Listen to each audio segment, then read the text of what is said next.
trying not to blast you guys today.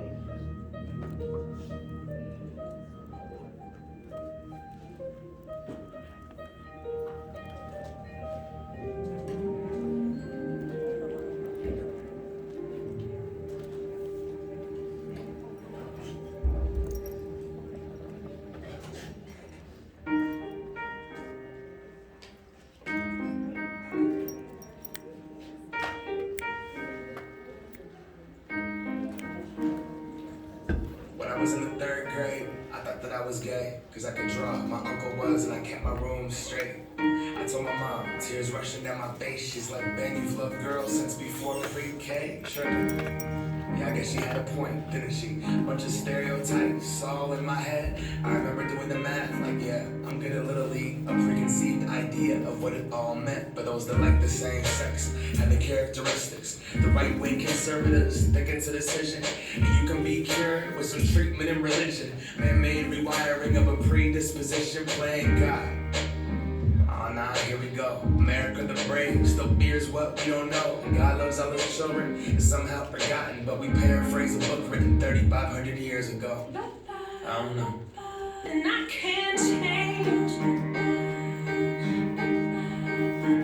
even if I tried, even if I wanted to. And I can't change, even if I tried, even if I wanted to. My love, she keeps me warm. She keeps me warm. She keeps me warm. She keeps me warm. If I was gay, I would think hip-hop hates me. Have you read the YouTube comments lately? Man that's gay gets dropped on the daily. We become so numb to what we're saying. A culture bounded from oppression, yet we don't have acceptance for him. Call each other behind the keys of a message board. A word rooted in hate, yet our genre still ignores it. Gay is synonymous with the lesser. It's the same hate that's caused wars from religion, gender to skin color, the complexion of your pigment. The same fight that led people to walkouts and sit-ins. It's human rights for everybody. There is no difference. Live on and be yourself. When I was in church, they taught me something else. If you preach hate at the service, those words aren't anointed. That holy water that you soak in has been poisoned. When everyone else is more comfortable remaining voiceless, rather than fighting for humans that have had their rights stolen. I might not be the same, but that's not important. No freedom till we're equal. Damn right I support it.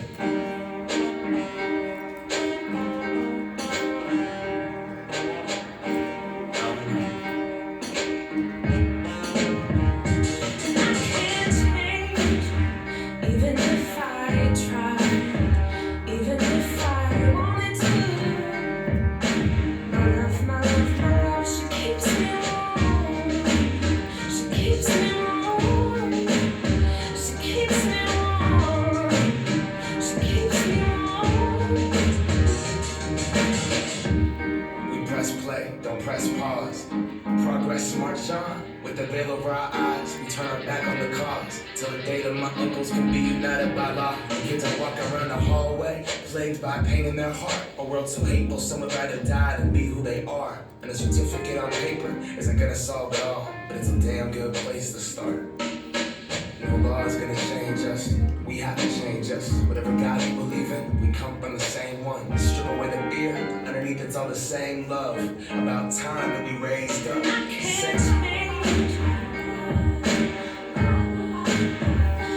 if I tried, even if I wanted to. And I can't change, even if I tried, even if I wanted to.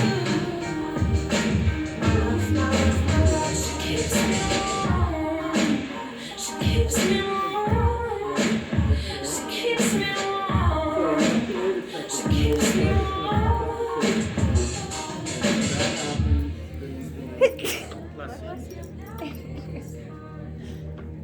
It does this every day. Yeah, one of my other sessions is just kind of something that. Are you on the network or are you using your Wi-Fi? Like the US network? Okay. So what you might want to do is try to log into the US network, and it's free. You don't cost anything to use that might be some of the problem is not able to interact with your cellular company. So, yeah. Good morning. Let me stop this and get out of this, and we'll get started.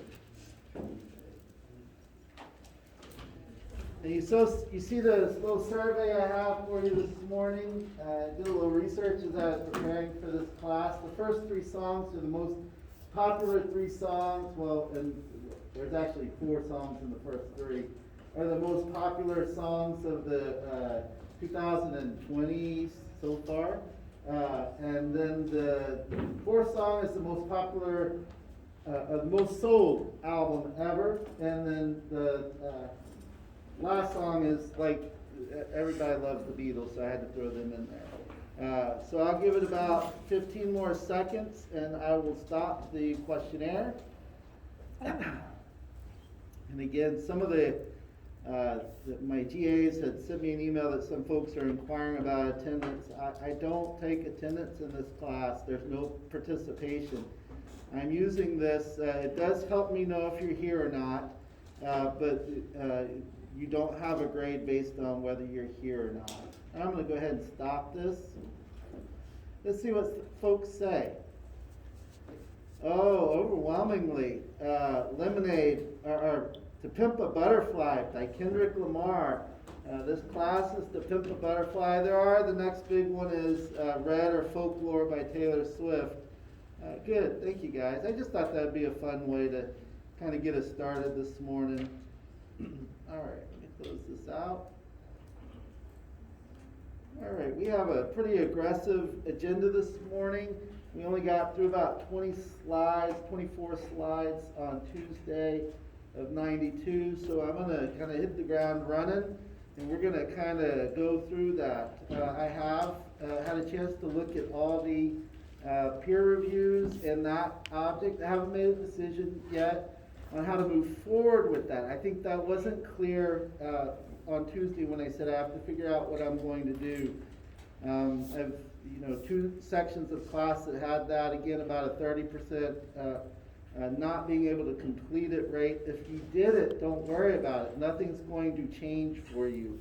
What I've got to do is figure out what I'm going to do with those that didn't, and then also how we're going to move forward. We did find some caveats in the process in the sense that Canvas shows us that you did not complete a peer review, but then when we go into the person whose peer review you were asked to complete, a few of you were able to post your peer review in there. And so we did some forensic work to go through and find those.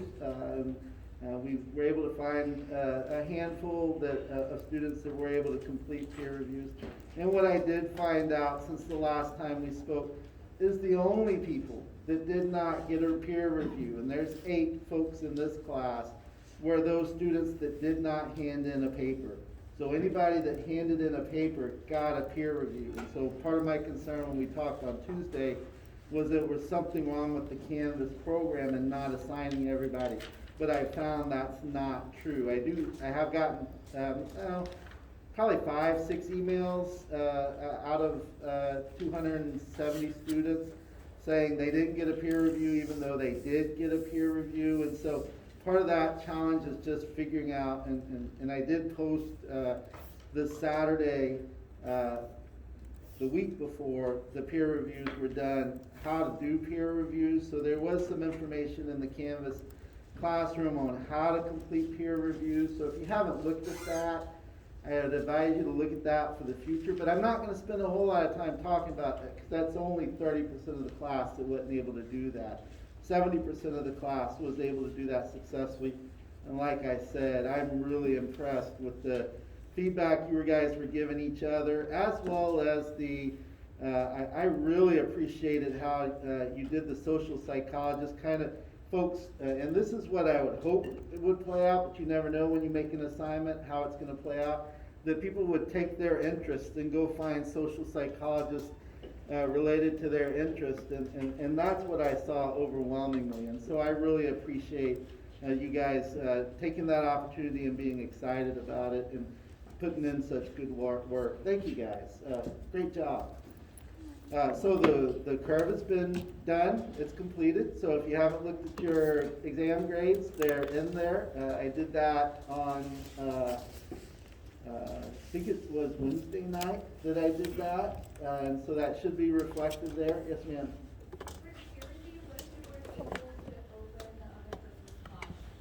Yeah, so we actually looked for that because there was one or two emails that said that, and there was one or two people that posted the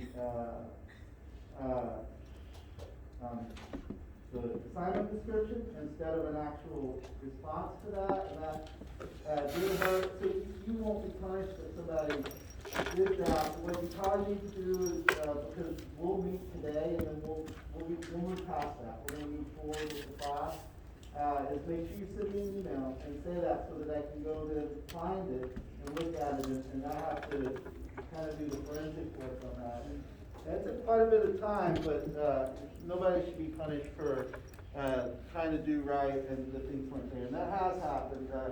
Some of the things I saw is, and I don't know if this was an accident or not, but people posted one student posted their peer review as their assignment, and there was no assignment there. And so whoever did that peer review, you're peer reviewing somebody's peer review. They did it. They did what they were asked to do, so thank you. But then the question becomes, if that's you, I don't know if that's anybody in here today, I'm getting about, looks like I'm getting about 60% attendance to this class. And that's okay. I'm not making a statement about that. But so when I speak, I don't want to speak about one particular person's issue when that person may not even be here. But if there's any issues with that, just send me an email. We'll do the forensic work.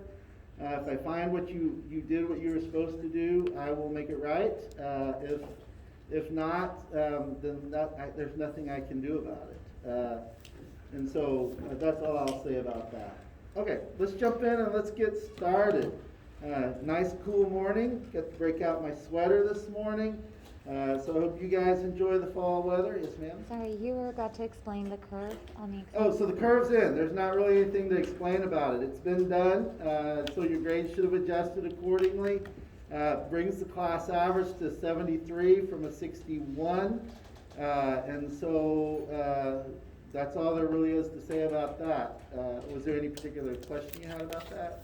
Yeah, from talking to several people, we've noticed a discrepancy in points awarded to certain people.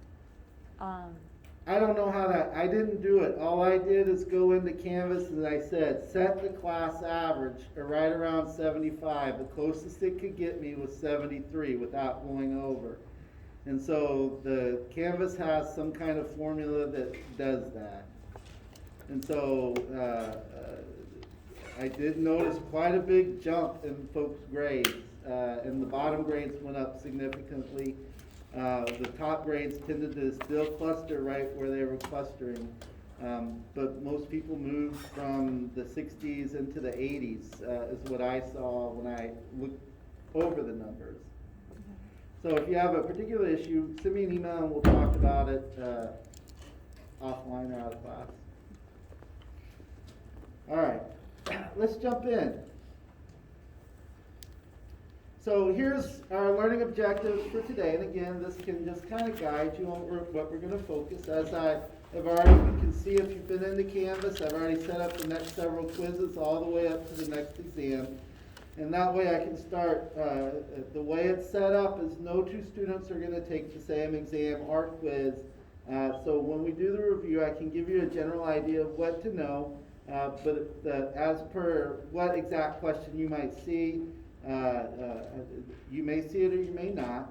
And I will start including some questions in the lectures as I go, as our knowledge check-in, just to give you guys some practice seeing those questions. But I can't promise that's the exact question you're going to see. Some students will have that exact question. Some students won't have that exact question. So today we're going to discuss the role of cultural factors in society, social identity and prejudice. We're going to explain how individuals' motives affect issues related to prejudice and status. We're going to examine the impact of socialization and social role theory, particularly on the development of gender stereotypes. We're going to explain how stereotypes distort perceptions and resist change. We're going to describe the ways in which stereotypes are perpetuated, including illusory correlation, attributional process, subtyping, and confirmation bias. Explain automatic stereotype activation. Identify factors that can impact whether or not stereotypes influence social judgment. Discuss the question of whether stereotyping is automatic or intentional, and consider the implications of this issue for real-world events such as the police shooting, and we'll get into that particular part. Discuss the hoodie and gun, revisiting Trayvon Martin killing. All right, let's jump in.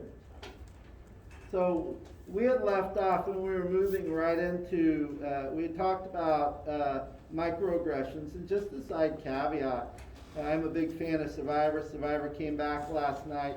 I talked in this class how putting this presentation together, I learned that how guys can be seen as a microaggression.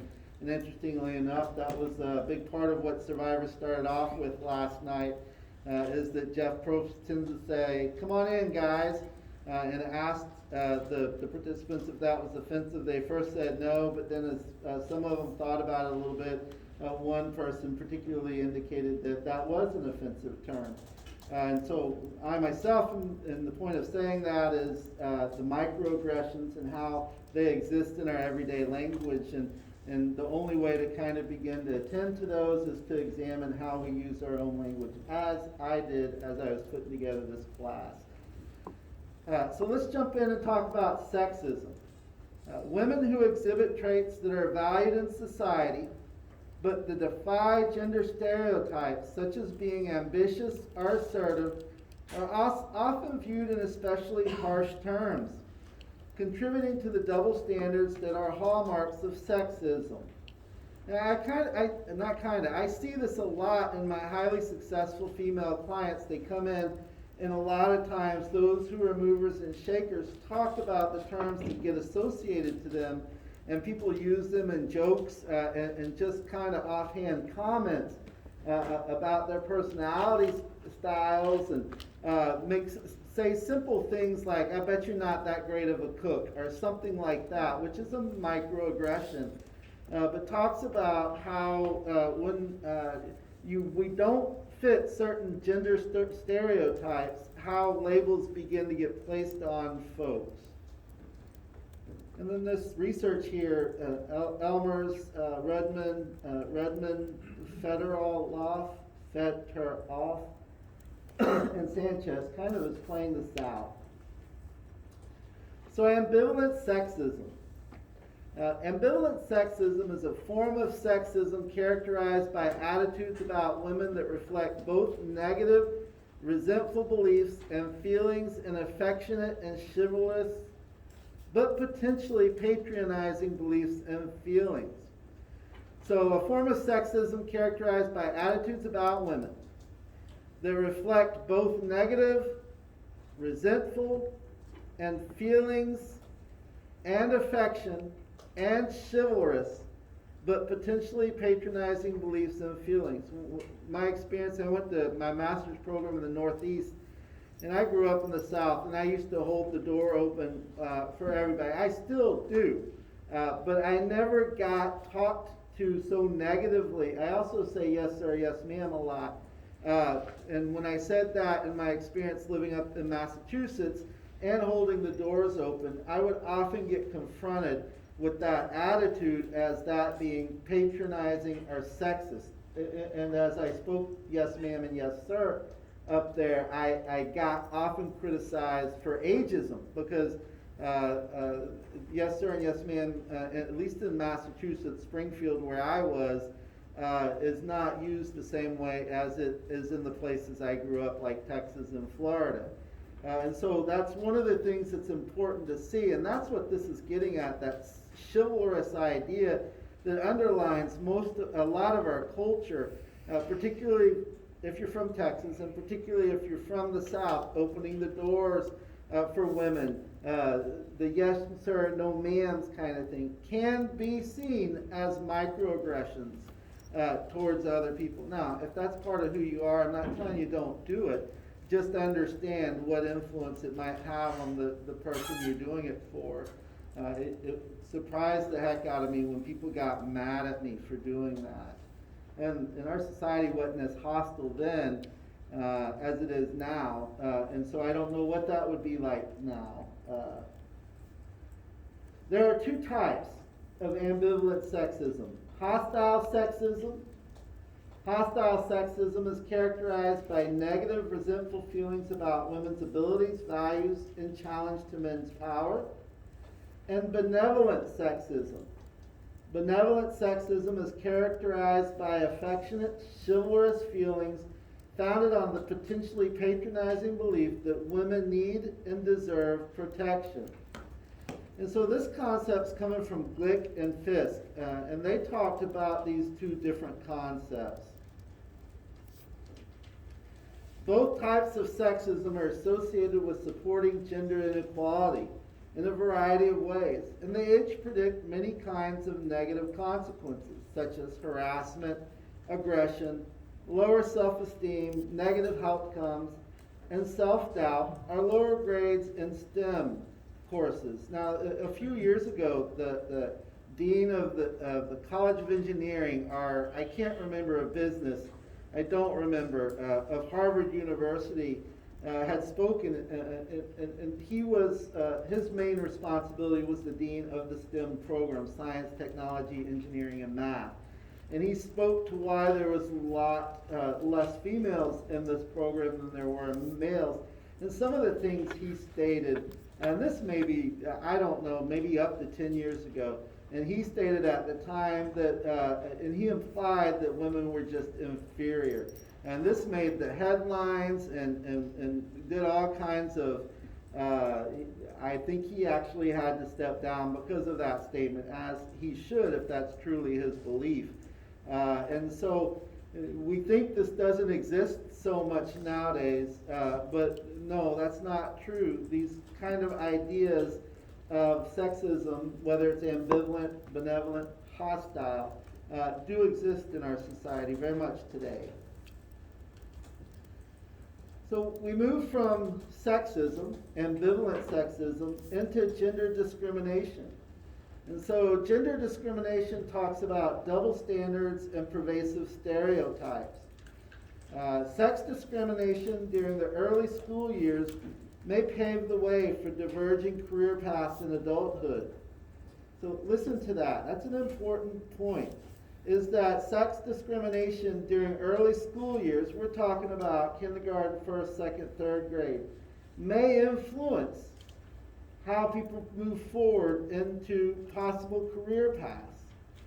Then when equally qualified men and women compete for a job, gender considerations enter in once again, as business professionals and others favor men for so-called masculine jobs, such as manager for a machinery company, etc., and women for so-called feminine jobs.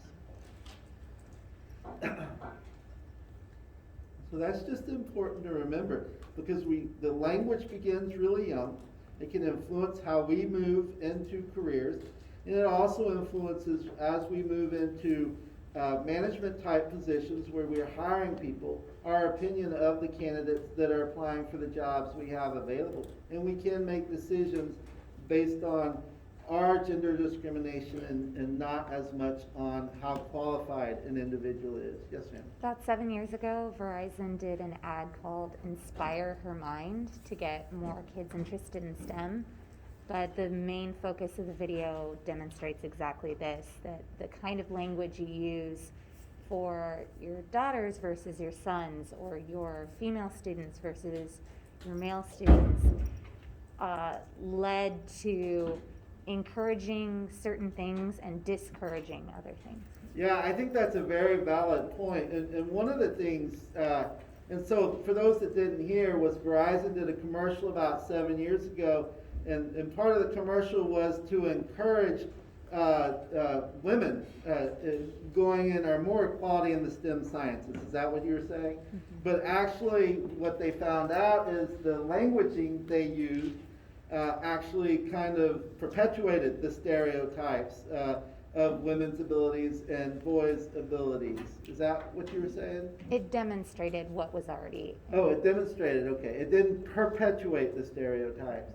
And so one of the things I know as a father, and I can't say that I'm a perfect father, and by no means am I up here trying to say I did everything right. If you ever talk to any of my kids, you'll know I've done as many mistakes as any other parent.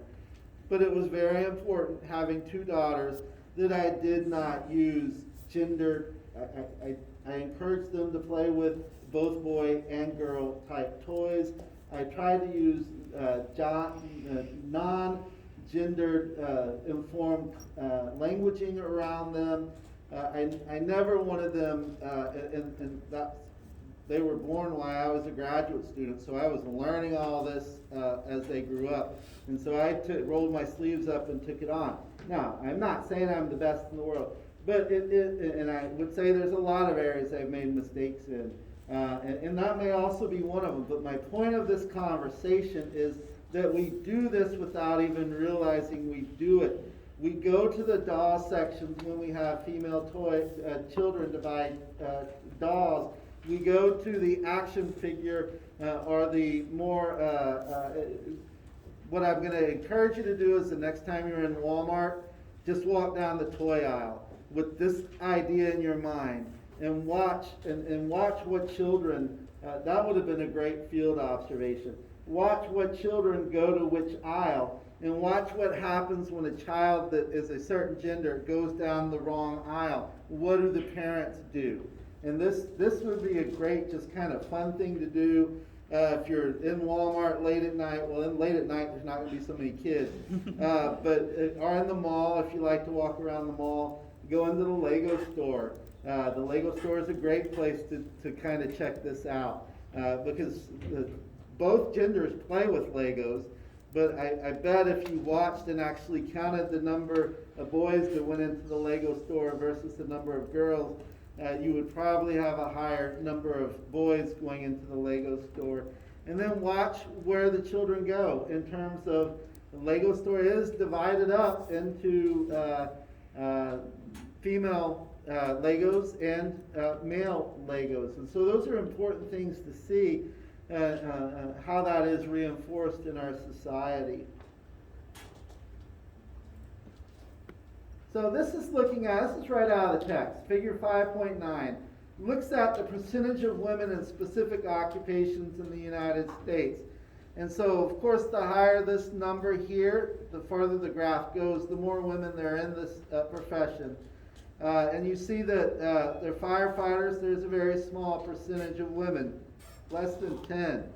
Where it becomes about even is news analysts, reporters, and correspondents. There are about as many women, it looks like slightly more, as there are men in this profession.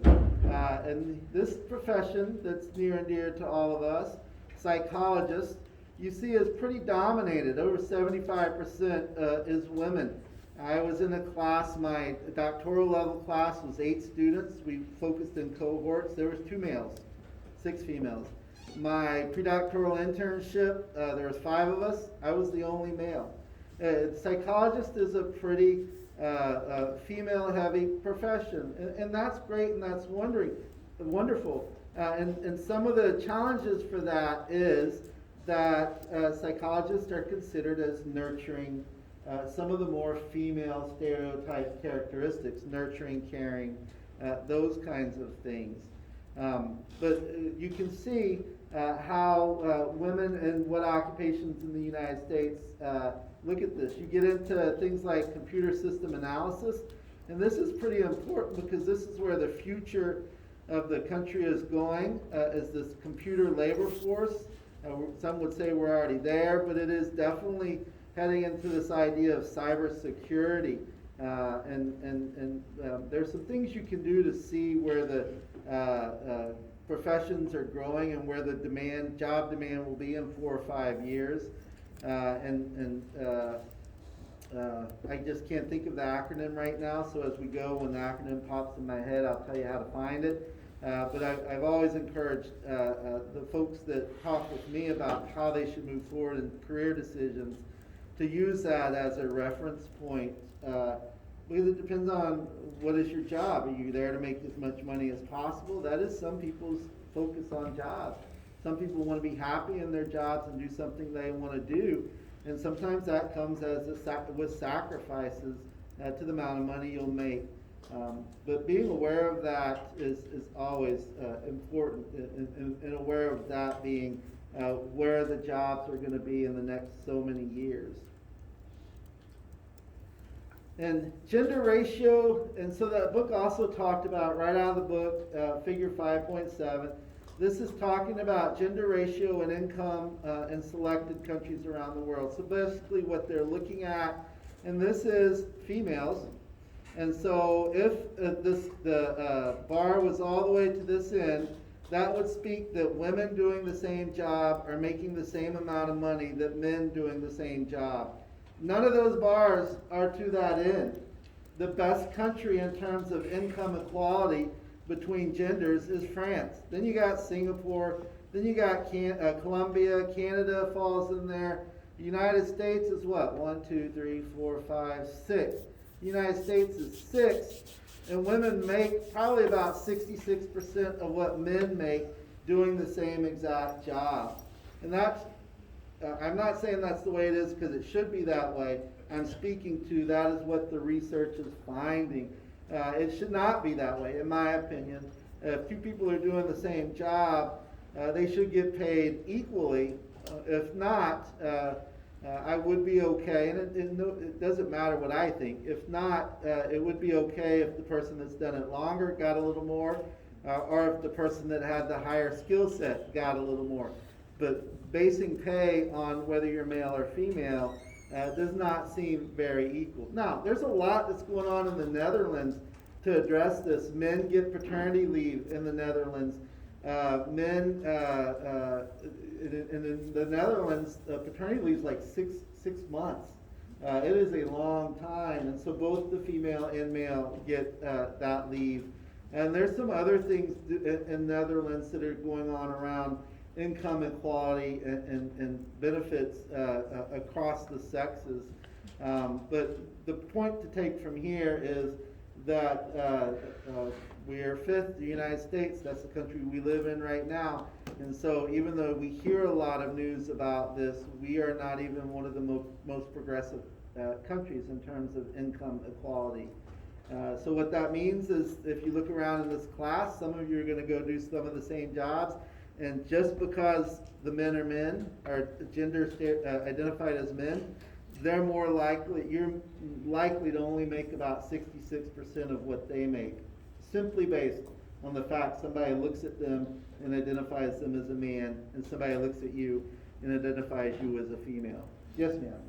I actually also think it has to do with like recognition too, because like when you were saying the thing about like psychologists being a female-dominated field, Yeah. when you like, if you look at like people who are like famous or whatever, most of them are male. Yeah, that's a good point. And so it's like, even though it's a female-dominated, like the big voices in that field are also male. And so, like, some of it, I think, has to do with, like, they get more recognition. Yeah. Well, and that's a good point. So her point is, also within a field, for example, psychology, men tend to get more recognition than females do. I can speak to that because one of the other classes I teach is history and systems. And simply, women were not allowed in the field for a long time. If you look, most of the folks that are successful in psychology are older males. So this really suggests they began their careers in the 50s, 60s, and 70s. And there just nobody paid attention to females. I will say, I do think you're starting to see that shift. I do think if you go to the national conferences, some of the people like Brene Brown, some of the folks that are really recognized in the field are more the females. But that speaks to how slow this change comes. But your point is still very valid. If I asked you to name the top 5 psychologists, and I asked you to think of those 5 psychologists, I guarantee you, most of them, at least 3, are going to be men, right? And so that's to your point, is even within a field, men tend to get more recognized than females. And I would say a lot of that has to do with limiting women's access to education in the field, and psychology is as terrible about that as any other profession. But that has changed just because of who's in the field right now. Yes, I see your hand, and then I saw one back there. Yes, ma'am. Kind of going back to the topic of men overall receiving more income than women. Yeah. And I'm not saying I agree with Me this either. perspective because it's perpetrated by males. But what do you say to the males who will argue that women in the United States will receive less of an income just because of maternity leave and because they often are expected to take care of sick children, not because of the actual inequality that still exists? Yeah, I'd say show me the research. I mean, that's my default on everything, is a lot of this is anecdotal. People will, what is that, we talked about last week, or Tuesday, it was last week, attribution bias and perceptions. It doesn't matter really what it is, it's how you perceive it, right? And so you can't argue with somebody that thinks like that, because they're going to perceive that to be the truth, and they'll be able to go find all the pseudoscience that supports that. And so then you have to be a good consumer of science and know what real science looks like and say, well, let me show you what the real science looks like. But that argument's not going to go anywhere because that person is going to be more attuned to the pseudoscience. And so I don't think that's accurate. I don't think, and so for those that didn't hear, she said, what do you say to the male who says that women earn less because of maternity leave and needing to care for the children? I would actually, if you ask my opinion, and nobody really has, is I would say women should get paid more. Because there is still that very strong gender bias. And this, I know for sure, having done couples work for a long time, we all have language in here that, and this is, so there's, how do I say this sensitively? I have a strong opinion about Christian counseling. I'm just going to say that. What I will say in that vein is that one of the things I really admire from the Catholic Church is to get married, you have to go through this 6-week, 6-month counseling where you actually talk about these kinds of things, your gender role bias, your expectations in families. And I think that's one of the best things you can do. And this is why I think there's such a high divorce rate in this country. I think it's like 72% last time I looked. Is because we do have such gender-laden expectations in relationships. Men do this, women do this. Men take the trash out, women wash the dishes and clean the kitchen. I'm not saying that's what I think. I'm saying that I think that's an underlying current in our society. If you turn on the TV and you see the commercials, who's cleaning the house? Who's selling the Fantastic or Windex? Who's doing that? Is that a male spokesperson that's doing it, or is it a female spokesperson? And so that kind of gets at some of this. And so her question is, what do I say that women should earn less because they have more caretaking? What would I say to those folks that argue that women should earn less? I would say I don't agree with you. I would say show me the research that that's why they should do that. And I would actually argue that women should make more than men because of all those underlying gender stuff. It's not too uncommon for me to see a client in a couple where the woman goes and works a 9-to-5 job and is expected to come home and make sure dinner's ready, make sure the children are fed, make sure that children take their bath, and make sure that children are tucked into bed. Whereas a man comes home, and this isn't always true, but this tends to be more true than not. And the man comes home and relaxes and sits in front of the TV and isn't responsible for those things. Oh my gosh, what a burden on the female in that relationship, because she's an equal earner in that family. And that is nowadays, unless you have a lot of money, make an album, write a movie, or a fantastic athlete, the likelihood of you being wealthy, particularly this generation, is decreasing. And so you're probably going to have to be in a two-earner household. Now, wealthy is a subjective term. It's what you define as wealthy. There are statistics out there. And so my point is, you're probably going to have to be in a two-income household. And then what are the gender roles in that? Did I get at your question? Yeah. Okay, and I know I got on a soapbox because this is a particularly hot topic these days. So cultural and sexism. Gender stereotypes are remarkably consistent around the world, and sexism remains pervasive as well. Support for the idea of gender equality is beginning to grow around the world. I know when I was a Peace Corps volunteer in Thailand, that's when, and I'm not speaking politics, I'm just speaking to the movement that was afoot at the time. That's when Hillary Clinton was involved with the UN and going around the world. She actually came to Thailand, and I was excited because some of the research some of the work I was doing in the Peace Corps was around gender equality, and I was excited because they said she might come to my village and see some of the work. She never did, it never happened. But I was pretty excited at that time for that. But the point of this is the world is trying to become more aware. And that is one of the biggest criticisms we talk about in Afghanistan about the Taliban is a great example of not allowing gender equality. And I'm not saying that's a good thing. I'm just saying that really is an illustrative point about how there are pockets in the world that are still resistant to gender equality. LGBTQ and questioning, overt, blatant prejudice. Acts of overt and blatant prejudice, discrimination, and violence towards members of the LGBT communities continue to occur in disturbing numbers, and discriminatory attitudes and even laws remain in many parts of the world. This is a very hot topic, and particularly in the state of Texas. There's a lot going on in the legal system about LGBTQ issues. And I'm not getting into politics, I'm just speaking that there's a lot going on in politics about this. There's overt examples. This is one of the areas that overt, old-fashioned racism still plays out more so than the modern racism, but also modern racism plays out in this area also. So I think this is an important study to note is Schwegman in 2019, he contacted property owners who advertised rental units from 94 cities around the United States.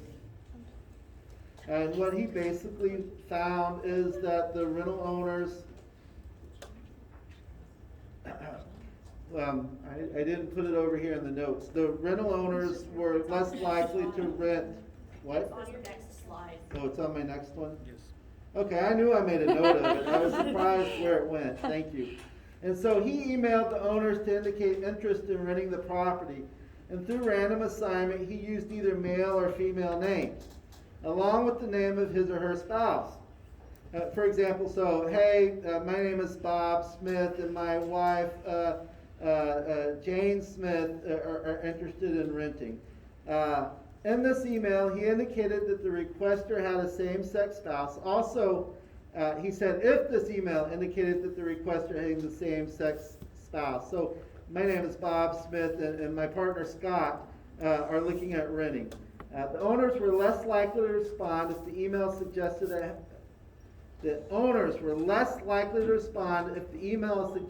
a heterosexual couple. The owners were especially likely to ignore the rental request if the email suggested it came from a black man with a husband. So even in this, the owners were less likely to respond if the email suggested a homosexual couple, not a heterosexual couple. And the owners were especially likely to ignore the rental request if the email suggested that it came from a black man with the husband. So again, not only is sexism existing, but culture and sexism. I know early in my career, I had a couple that came in my therapy session, and I see this not a lot, but it happens. That it was a homosexual couple, and there was domestic violence in this couple, and nobody cared because they were a homosexual couple. And part of in the therapy, and the police wouldn't even respond, and they wouldn't even come out to the home to investigate. And part of the therapy was around this kind of second-class citizenship that existed for this couple.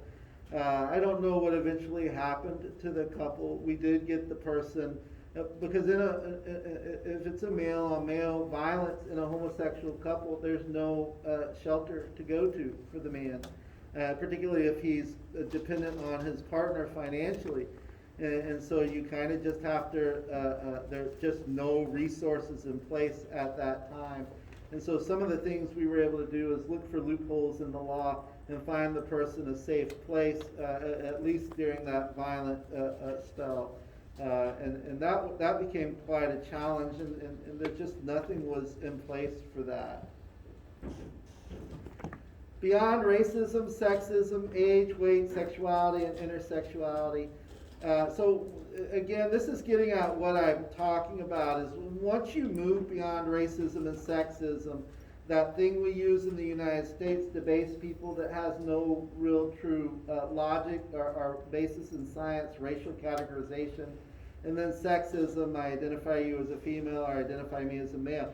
Once you move past that and start getting into these categories of ageism, weightism, the sexuality, and how those different hats that you wear kind of intersect, there's just not a robust amount of information out there on those folks' life experiences. It exists. So a case in point, and my wife constantly talks about this, is that for those folks that move in the LGBT crowds, there is such an underlying racism that exists that if you're Caucasian and in that crowd, you have a different status than if you have any kind of African American, Asian American, Latino kind of ethnicity or culture. And you have so much less rights, and so even in this crowd that's supposed to be a safe and supporting crowd, you are ostracized and discriminated against. And that brings up all kinds of questions, because not only are you questioning, you're being questioned by society, but now we're a group that's supposed to be safe for you, there's just no place to turn. And we actually find the rates of suicide in those populations off the charts. And it's unfortunate because there just aren't resources, and there is not a whole lot of attention being paid to folks that have multiple categories within categories. And that's an unfortunate reality. Now, I do think our society is moving forward with that, but it's at a very slow pace. And this is such a politically charged area right now that we take one step forward and two steps backwards. And it's important to find and be an advocate for those folks that are so disenfranchised.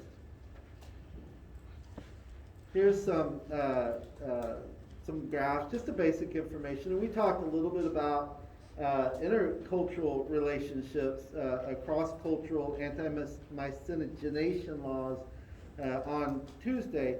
But now here's how the changes in same-sex attitudes, towards same-sex marriages are changing.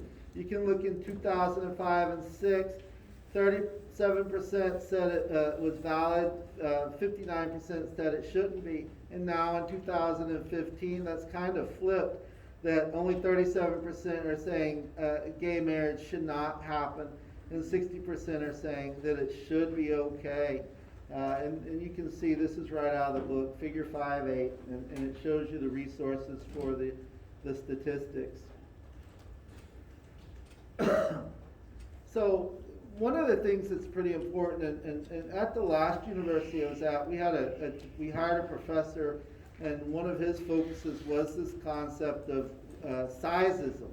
And it was a concept that was strange to me at that time. And here I am, somebody that's gone through all this training on culture, and the whole idea of sizeism being a thing.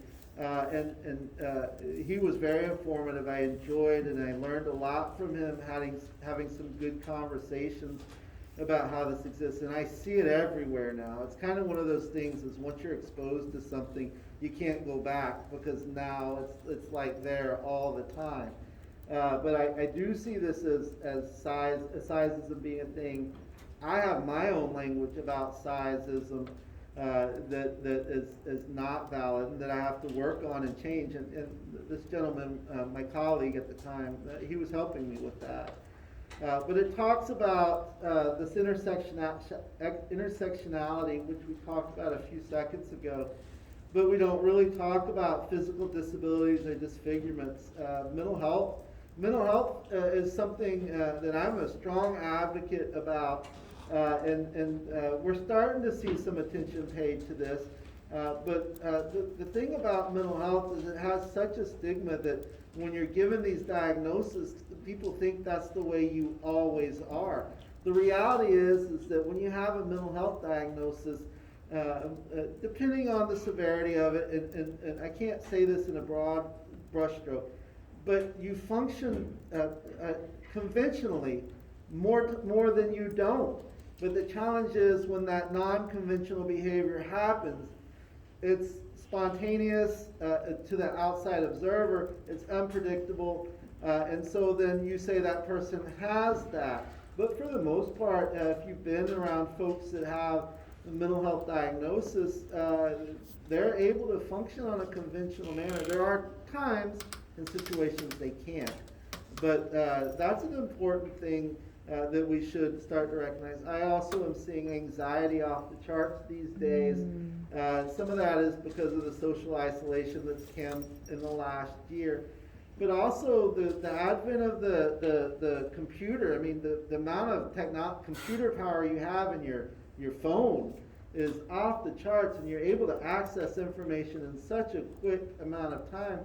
And so then in the workplace, the amount of production you're expected to have is off the chart. And I talked to you about the person that I had that was this headhunted, a very successful person that lived in a room with four other people, and one of them died. But because they were so focused on the production and being isolated, they walked around the dead person for 3 days before anybody thought to do something. And that obviously starts to get into mental health kinds of things. Some of the research that's burgeoning these days is political ideology and discrimination against having certain political beliefs, and trying to figure out how to do that. And we are in a very politically intense time these days. Economic class, weight, being married, not being unmarried, and religion. One of the things from my, and I say this, so I always thought, having done therapy, that I was going to write a book. And my book was going to be called The Cat Lady. And the cat lady story in our society, for women in general, not every woman, there is this unexpected pressure that by 32 you need to be married. By 32 you need to be married and have children. There's this underlying current. I don't know necessarily where it comes. And the alternative, if that doesn't happen when you're 32, if you don't, as a female in our society in general, not everybody, if you're not married and you don't have children, the first thing you say is, I'm going to be that cat lady. And so that was going to be the name of my book, because it is a very strong undercurrent. I don't know what the equivalent is for men. I'm sure there's something. But I want to say, I think the average age of marriage, it used to be in the 20s, but the average age of first marriage is into the 30s. And the average age of starting a family is into the mid-30s and later. Those statistics have shifted dramatically over the generations, but there is this underlying current that exists, particularly for women, about having to be married and have children by a certain age. And again, that gets into that sexism and gender socialization. I'm not saying I think it should be that way. I'm actually arguing the opposite and trying to create some information where that can help folks move away from that. But for some reason, the cat lady is this negative thing, identity that exists for many women and men too. The dog boy, or the cat man, or something like that. I think it's a confirmed bachelor or the guy that lives in his parents' basement. I think those are the only two. The men, yeah. So she said the confirmed bachelor. So you get this idea of the player, somebody that just kind of moves through relationships, or the person that lives in their parents' basement. I do think that the gamer that lives in the parents' basement is kind of a common thing you see with that. So a little eye clicker challenge.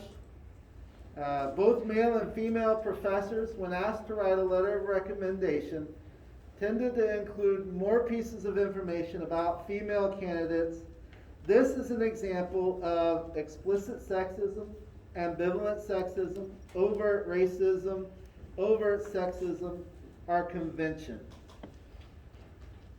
And so this is when a professor comes to another professor and says, I am interested in a job. Both the male and female professors tend to include more pieces of information about that candidate in their letter of recommendations about the female candidates than males. This is an example of explicit sexism, ambivalent sexism, overt racism, overt sexism, or convention. And I'll let it go to a minute. I know people are still clicking in, but just for the getting going. You might not have gotten in, but I'm going to go ahead and just move it forward. I'm going to go. And so folks said this is ambivalent sexism. That's right, ambivalent sexism. A form of sexism characterized by attitudes about women that reflect both negative, resentful beliefs and feelings and negative and resentful beliefs, feelings and affectionate and chivalrous, but potentially patronizing beliefs and feelings.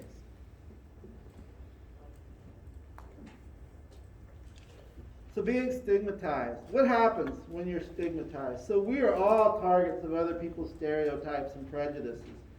Every single one of us that are in here, whether we know it or not, somebody's got a stereotype and prejudice about our very presence.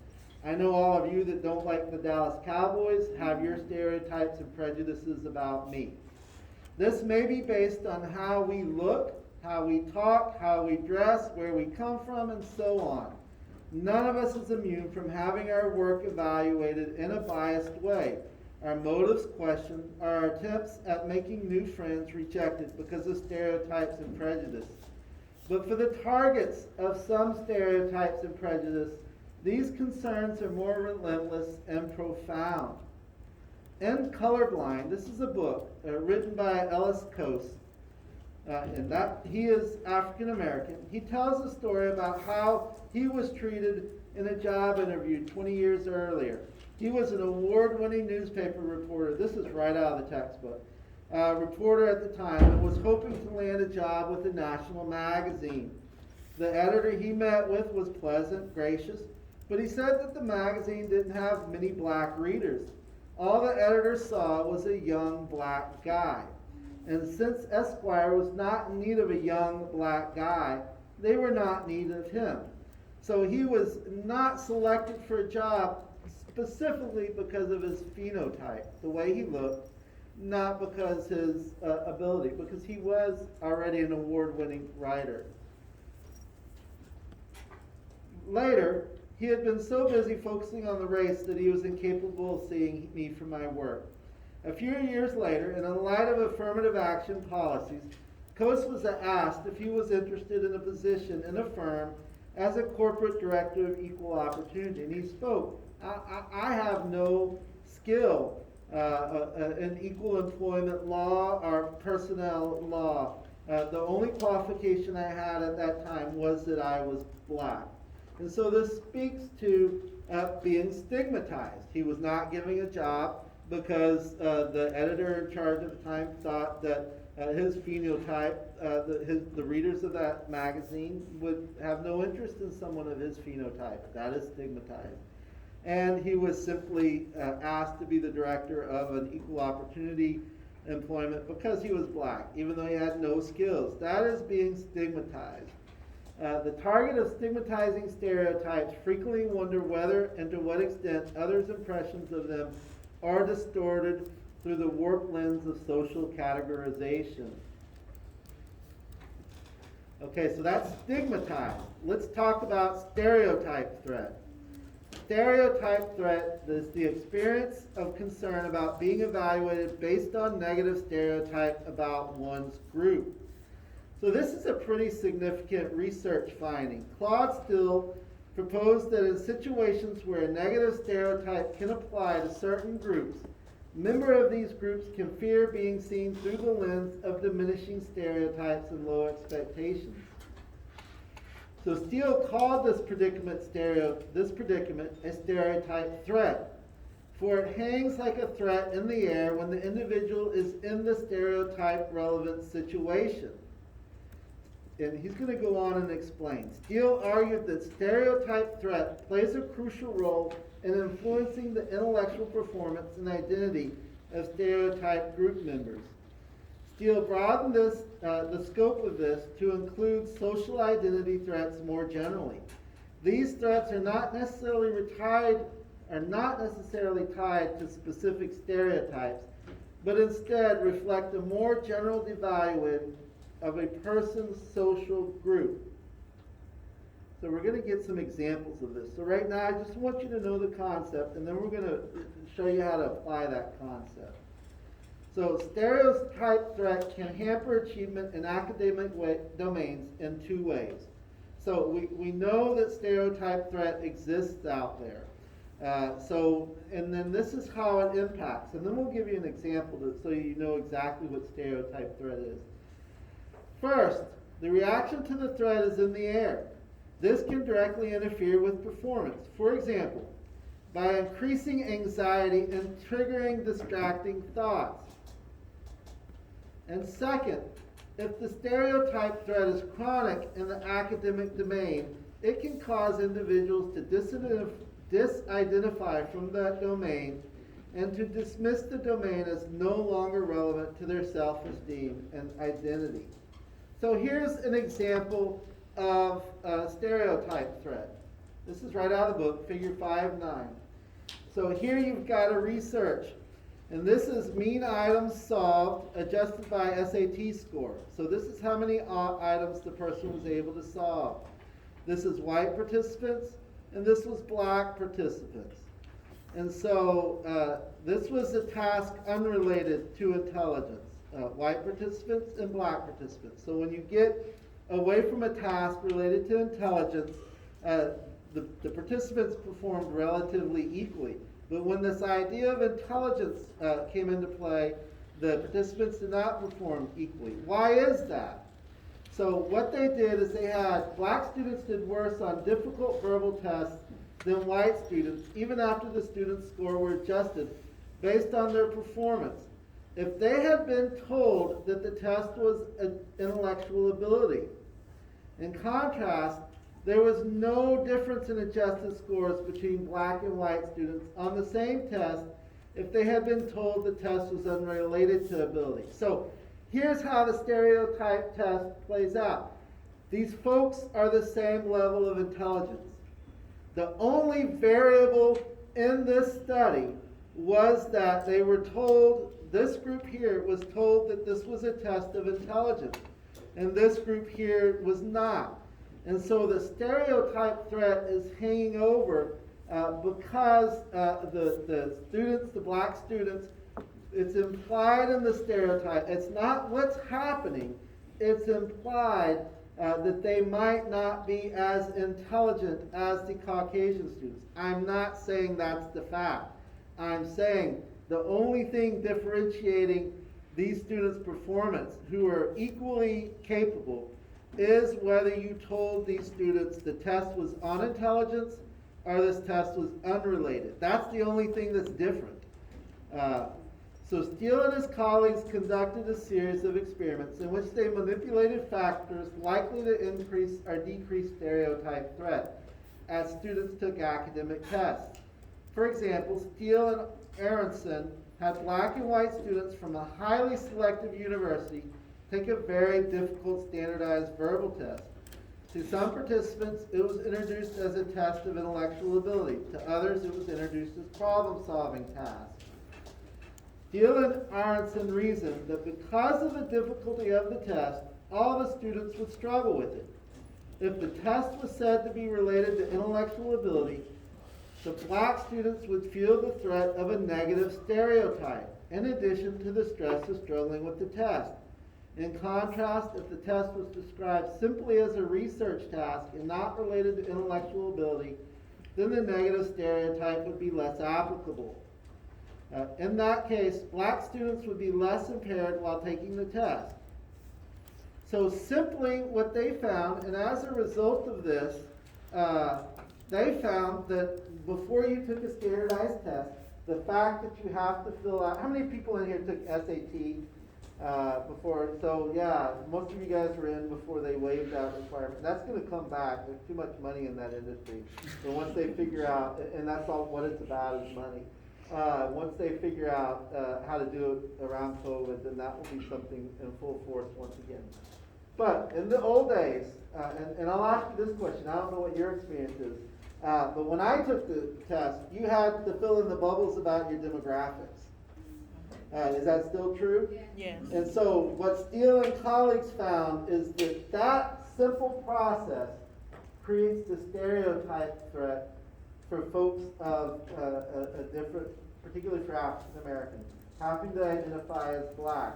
It makes the person have this idea of stereotype threat. And so their research, as of 2019, they have actually influenced that those standardized tests don't ask that demographic information in parts of the country before the person fills out the questionnaire. Because the ability is not different. It is this concept of stereotype threat that influences a person's performance on a test, regardless of ability. So, the prevalence of diversity of threats. The evidence for underperformance due to stereotype threat is quite strong and broad. It has been found both in the laboratory and real-world settings, including schools and businesses.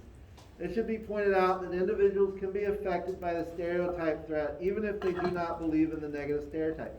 So later research, and I'm paraphrasing now, but later research looked at the difference across men and women. And they found that if women were told this would be a test about mathematic abilities, and their ability was the same as the males, they would perform less well than the males would, just because of the stereotype threat. They wanted to see how generalizability this was, and so then they did some research on Caucasian men and Asian identified men, and they found that the Caucasian men did less well, even though their abilities are equal, than the Asian identified men because of the stereotype threat. That's all that's got to exist, is this idea of a stereotype threat. And I have a little piece here. So the implications of this in real world context. After years of conducting this kind of research, social psychologists were finally able to convince the College Board and Educational Testing Services in 2012 to agree to discontinue the practice of asking students demographic questions immediately before they begin some high-stakes testing, such as advanced placement. Well, you guys have just indicated, I know you've taken the SAT since 2012, so that hasn't played out in all standardized tests. But this is true for things like AP tests, all kinds of things that a person can perform less well, not because of their ability, but simply based on this concept of a stereotype threat. So what causes these stereotype threats? This is what happens as a result of stereotype threats. Physiological arousal and stress, drains cognitive resources, causes loss of focus to the task at hand because of attempts to suppress thoughts about the relevant stereotype. Impairs working memory, activates negative thoughts, worry, feeling, dejection, and concerns about avoid failure, and it elicits neural activity bias towards negative stereotype confirming feedback.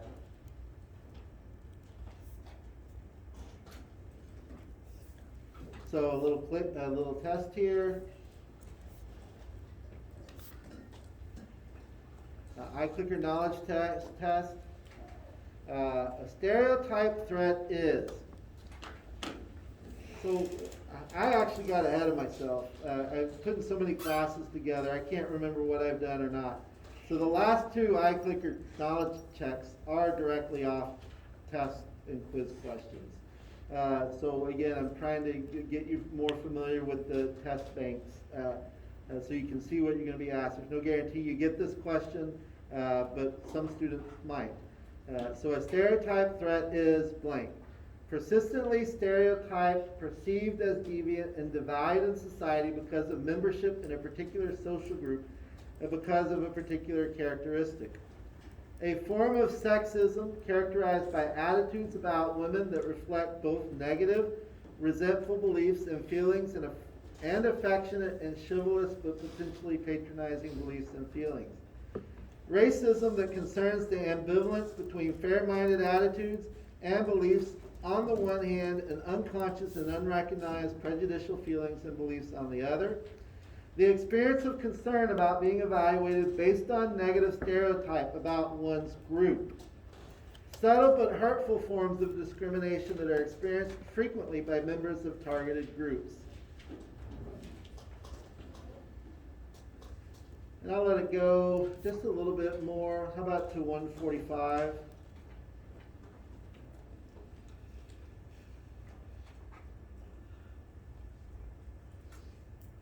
And I'm going to go ahead and stop it there. Somebody got it in right there. D.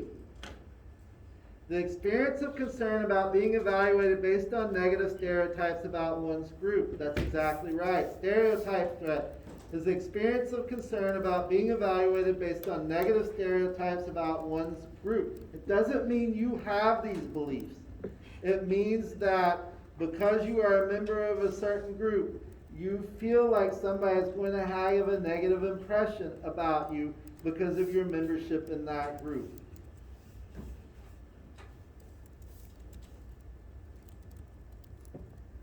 So causes of the problem. And this isn't particularly about a stereotype threat. This is about stereotypes, prejudice, discrimination. Causes of the problem. One of the reasons that stereotypes, prejudice, and discrimination persist is because they are caused by multiple factors. And these factors operate both independently and in tandem. So if you understand that for a second, there are multiple factors. And these multiple factors exist both uniquely, mutually exclusive, and in tandem with each other. Some stem from the ways that humans naturally process and remember information. Others can be traced to motivations and goals that drive us to see or react to our social worlds in particular ways.